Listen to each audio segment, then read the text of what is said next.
Dan saya kira ini mewakili sebagian dari kegelisahan teman-teman yang mungkin bisa kita diskusikan pada malam hari ini. Baik, pertama, riba itu jelas dilarang.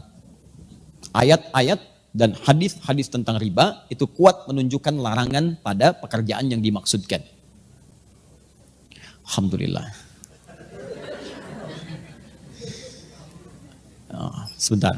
Hadis Muslim nomor hadis 1402 juga 1389. Man dalla ala khairin falau ajruhu mithla ajri fa'ilihi min ghairi an yankusa min ajri syai'. Siapa yang menunjukkan, memfasilitasi, membantu pada kebaikan, dia akan mendapat pahala yang sama dengan yang mengerjakan tanpa dikurangi sedikit pun. Ya, Masya Allah. Mudah-mudahan pahala yang menghapus sama dengan menulis ya. Baik. Ya, sementara saya tidak menulis dulu, fokus ini.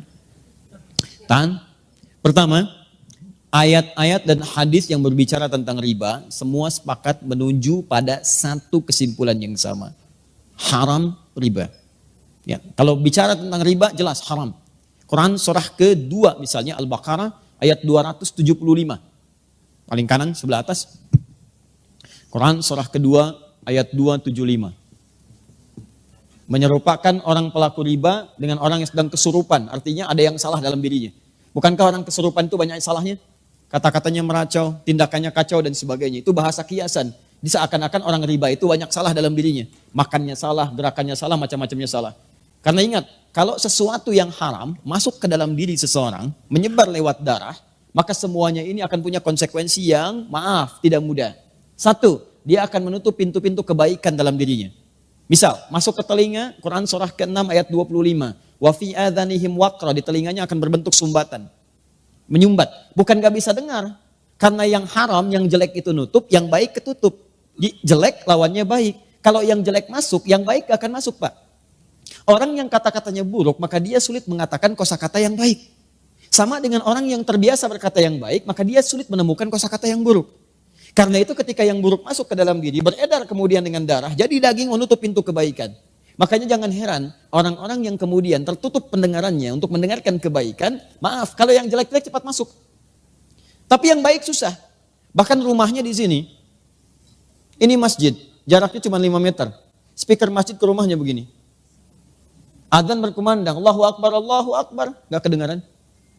Sementara yang 500 meter bahkan 5 kilo, itu sebelum waktunya adzan sudah datang. Dengan kakinya dia melangkah, ini sepeda ada, mobil ada, segalanya ada. Tinggal jalan kaki, gak tembus.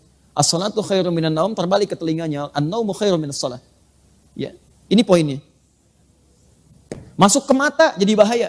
Orang yang terbiasa makan yang haram, kemudian itu jadi darah, mengalir, jadi daging, menghambat ke matanya, maka di matanya ada penutup. Maka turun Quran surah kedua ayat ke-7. Paling kanan agak sedikit ke atas. Khatamallahu ala qulubihim wa ala sam'ihim wa ala absarihim ghishawa. Di matanya ada penghalang. Sehingga dia nggak bisa bedakan mana sesuatu yang baik, mana yang tidak baik. Masuk ke tangan, ini sentuhannya nggak baik. Sudah senang dengan yang haram. Kalau yang haram sudah menguasai dirinya, maka yang halal-halal akan cenderung terhindari. Istri yang halal sudah tidak dipandang lagi. Suami yang halal sudah tidak peka lagi.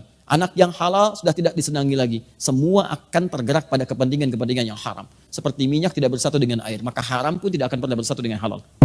Karena itu Allah katakan, pelaku riba itu cenderung punya masalah dalam hidupnya seperti orang yang kesurupan, dikerjai oleh setan. Kemudian sampai ke ayat Quran surah kedua, ayat 278-nya diminta untuk bertobat. Kemudian ayat 279-nya diminta untuk kemudian oleh Allah Subhanahu wa taala dengan ancaman yang kuat, kalau tidak mau bertobat maka Anda seakan-akan mengajak perang dengan saya dan Rasul. Maaf ya Bu ya, Pak ya. Anda dengan manusia saja kalau orang kuat sulit untuk mengalahkannya. Sekarang pengen ngajak perang dengan Allah. Maaf, kalau Anda punya masalah dengan manusia, saya punya masalah dengan orang Bandung, saya pindah ke Jakarta. Saya punya masalah dengan orang Indonesia, saya pindah ke Malaysia. Saya punya masalah dengan orang Asia, saya pindah ke Eropa. Tapi Anda punya masalah dengan Allah, mau lari kemana? Itu poinnya.